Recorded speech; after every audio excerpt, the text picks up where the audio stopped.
Ravenswood was never the same after the night the children disappeared. It was a typical summer evening, with the sun setting over the horizon and the crickets providing a soothing background hum. The kids had been playing in the woods, exploring the old, abandoned mine that had been closed for decades. But as the night drew to a close, the children failed to return home. A search party was formed, and the townsfolk combed the woods, calling out the kids' names and shining their flashlights into the darkness, but there was no sign of them. It was as if they had vanished into thin air.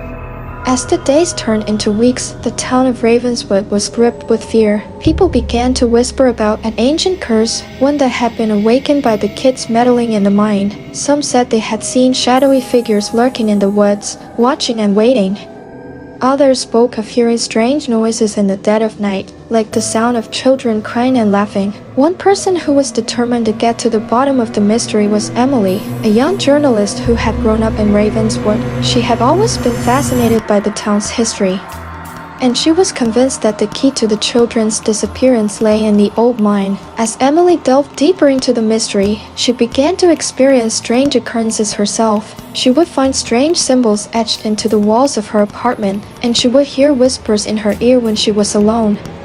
It was as if something was trying to communicate with her, to warn her away from the truth. But Emily was not one to back down from a challenge. She continued to investigate, poring over old records and conducting interviews with the townsfolk. And then, one night, she stumbled upon a shocking discovery. Deep in the mine, Emily found a hidden chamber filled with ancient artifacts and strange devices. It was clear that the kids had stumbled upon this chamber, and it was here that they had unleashed the horror that had been lurking in the woods.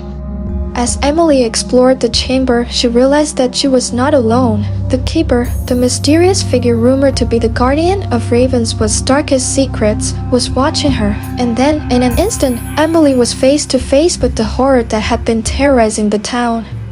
It was a creature unlike anything she had ever seen, with eyes that glowed like embers and skin that seemed to shift and writhe like a living thing. The creature spoke to her in a voice that was both ancient and evil, telling her that she would never leave the mine alive. And with that, Emily's world went black. The next morning, the townsfolk found Emily's car parked outside the mine, the engine still running and the headlights still shining. But Emily was never seen again. Some say she's still trapped in the mine, a prisoner of the keeper and the horror that lurks in the woods.